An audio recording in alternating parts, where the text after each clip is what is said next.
Улаанбархны халдварын тохиолдол 1723 боллоо.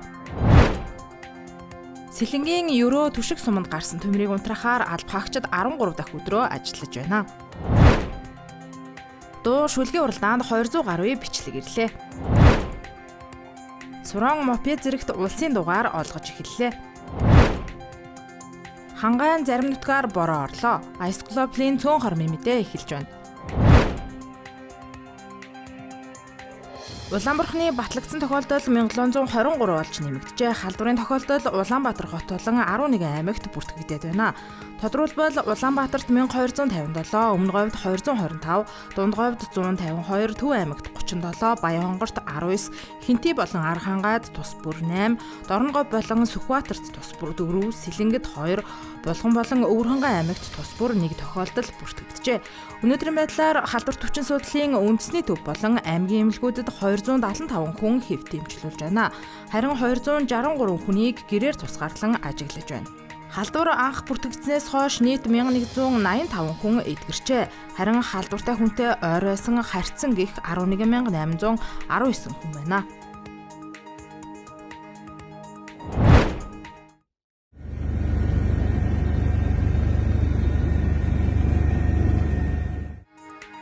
Сэлэнг аймгийн Ерөө сумд гарсан ойн төмрийг бүрэн унтраахаар үндэсний аврах бригад нийслэлийн онцгой байдлын газар, Сэлэнг Булган аймгийн онцгой байдлын газрын алба хаагчид, Сэлэнг аймгийн байгаль орчны газар, Хан Хинти улсын тусгай хамгаалалттай газар, Мандал сумын мэргэжлийн анги, сумын аж ахуйн нэгж байгууллагын ажилтнууд 13 дахь өдрөө дайчлагдан ажиллаж байна.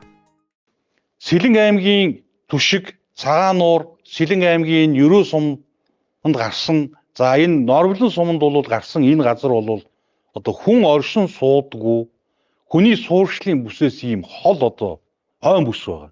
За ямар нэгэн байдлаар байгалийн дагалт бүтээгдэхүүн, бугын ивэр түүхч гэдэг юм уу ийм чиглэлээр одоо хүмүүсийн бол хөл хөдөлгөөн байсан гэсэн ийм мэдээлэл байна. Тэгэхээр энэ мэргэжлийн байгууллагаас анхааруулж байгаа төмрийн нэн аюултай буюу энэ хуурайшлтын одоо 3 4-р зэрэгт хүрсэн энэ тохиолдолд энэ ойд зорчиж байгаа иргэдийн хөдөлгөөнийг хязгаарлах одоо арга хэмжээнүүдийг авч байна. Түнчлэн түшиг сумд гарсан төмрийг бүрэн унтраахаар онцгой байдлын ерөнхий газар, үндэсний аврах бригад, нийслэлийн онцгой байдлын газрын алба хаагчдаас гадна Сэлэнг, Орхон, Дархан уул, Өмнө говь, Дунд говь, Говь Сүмбэр, Баян хонгор, Дорноговь, Өвөрхангай зэрэг 7 аймгийн алба хаагчид ажиллаж байна. Түшиг суман дээр гарсан төмрөөс баруун зүгт бол сансрын зургаар одоо төмрийн цэг илэрсэн. Ингээд төмөр дээр ажиллаж исэн бүлгээс одоо хүмүүс явуулаад шалгуулад үзэхээр тухайн одоо газар оронд нь мод бэлтгэсэн. За ингээд отгоны галд хүлээд унтраасан ийм мэдээлүүд ирж байна. Улсын хэмжээнд он гарснаар 12 аймгийн 58 сум нийслэлийн 3 дүүрэгт нийт 87 удаагийн ой хэрийн төмөр бүртгэгдээд байна. Үүнийг өнгөрсөн оны мөн үетэй харьцуулбал 36% өсжээ. Дээрх төмөрт ойн 47 мянган орчим га, хэрийн 701 мянган орчим га талбай өртөж шатжээ. Мөн 5 байшин, 49 гэр, 4 автомашин, 7 мотоцикл, 99 малын хашаа, 12 өвлжөө, 6 мянган бог, 400 бодмал, 7200 орчим буудал өвс, 80 шуудаа тижэл өртөж 4.3 тэрбум төгрөгийн хохирол учирчээ.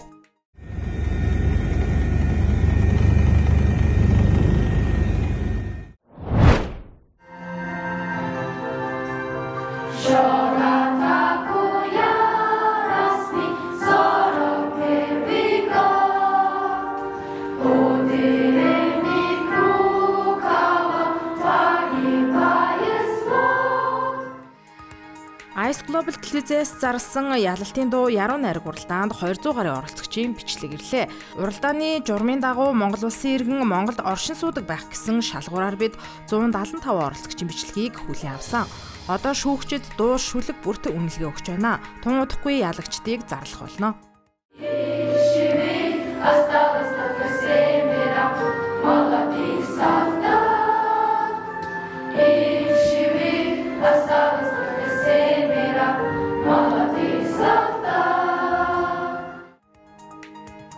Дуу шүлэг төрөлд ялагч болсон оролцогчид тус бүр 3 сая төгрөгийн шагналын эзэн болох бол 2 дугаар байрын шагналтнууд 1 сая 500 мянган төгрөгийг гардаа авна.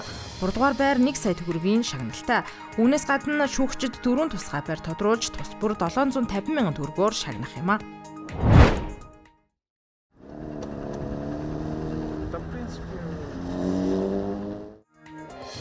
Суран, мопед, мотоциклийг тээврийн хэрэгсэлд хамааруулж техник хяналтын үзлэгт хамруулан улсын дугаар олгох зохицуулалт хэрэгжиж эхэллээ. Тэгэхээр иргэдийн анхааруулах зүйл бол зүгээр одоо юу гэх юм дугаар худалдаан дээр ч сураа авчдаг. Өөрөөр нь ардын дугаартай хөдөлгөөнд оролцохыг хориглоод байгаа.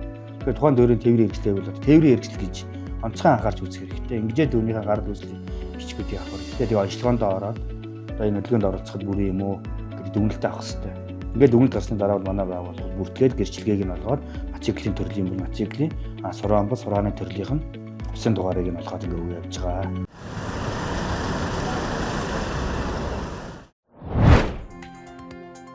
Өнөөглөө завхны сонгон тест цэцэн уул Эрдэнэ хайрхан зэрэг дөрвөн сум хөвсгөлийн жаргалант мөрөн түнэл улаан уул цэцэрлэг шин идэр зэрэг 6 суманд аадар бороо орлоо. Харин ар хангаан цахир завхны баян хайрхан идэр их уул нүмерэг отгон тосон цэнгэл тэлмэн төдөвтэй улаастай цагаан хайрхан цагаан чулуут яруу зэрэг 12 сум сэлэнгийн зүүн бүрэн цагаан нуур зэрэг 12 сум хөвсгөлийн эренчин төв сумдад бороо орлоо. Улсын хэмжээнд хуурайшилт өндөр байна. Энэ үед бороо орох нь хөрсөнд чийгөгч ургамлын гаралтад сайнаар нөлөөлөх юм а. Цаашид зүүн болон говийн аймагуудын нутгаар бороо үргэлжлэн орох төлөвтэй байна. Ice Global-ийн цөөн хормын мэдээ байла. Ажлын амжилт хүсье.